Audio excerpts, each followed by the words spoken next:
জাতিসংঘ সাধারণ পরিষদে ইসরায়েল ফিলিস্তিন সংঘাত নিরসনে দুই রাষ্ট্রভিত্তিক সমাধানের প্রস্তাব বিপুল ভোটে গৃহীত হয়েছে।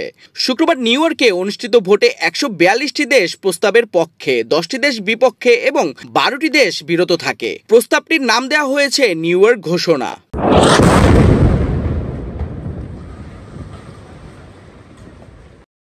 এ প্রস্তাবে বলা হয়েছে গাজায় চলমান যুদ্ধ বন্ধ করতে হবে, হামাসকে বন্দীদের মুক্তি দিতে হবে এবং ফিলিস্তিনি কর্তৃপক্ষের হাতে ক্ষমতা হস্তান্তর করতে হবে। একই সাথে ফিলিস্তিন রাষ্ট্র প্রতিষ্ঠার জন্য স্পষ্ট ও সময়সীমাবদ্ধ পদক্ষেপ নিতে হবে। প্রস্তাবটি উত্থাপন করে ফ্রান্স ও সৌদি আরব। ফিলিস্তিনি পররাষ্ট্র মন্ত্রণালয় এ পদক্ষেপকে স্বাগত জানিয়েছে এবং আন্তর্জাতিক সম্প্রদায়ের প্রতি ইসরায়েলি দখলদারিত্ব বন্ধের আহ্বান জানিয়েছে। গুরুত্বপূর্ণভাবে ভারতও প্রস্তাবের পক্ষে ভোট দিয়েছে। দীর্ঘদিন ধরে ইসরায়েলের বাণিজ্যিক অংশীদার থাকা সত্ত্বেও ভারতের এই অবস্থান আন্তর্জাতিক মহলে ব্যাপক আলোচনা জন্ম দিয়েছে।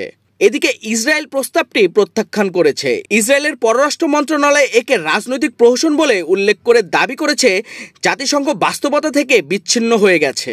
ভোটের আগের দিনই ইসরায়েলের প্রধানমন্ত্রী বেনিয়ামিন নেতানিয়াহু ঘোষণা দেন ফিলিস্তিন রাষ্ট্র কখনোই প্রতিষ্ঠিত হবে না।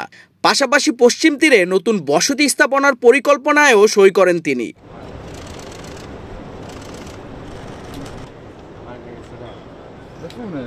প্রস্তাব গৃহীত হওয়ার সময়ও গাজায় ইসরায়েলের বোমাবর্ষণ চলছিল। শুধু শুক্রবারই কমপক্ষে 59 জন ফিলিস্তিনি নিহত হয়েছেন। ইসরায়েলি সেনাবাহিনী জানিয়েছে তারা গাজা শহরে অন্তত 5 দফা বিমান হামলা চালিয়েছে এবং 500-রও বেশি স্থাপনায় আঘাত এনেছে। জাতিসংঘের এই ভোটকে আন্তর্জাতিক সম্প্রদায়ের স্পষ্ট বার্তা হিসাবে দেখা হচ্ছে। বিশ্ব আর ইসরায়েলের একতরফা নীতিকে মেনে নিতে রাজি নয়।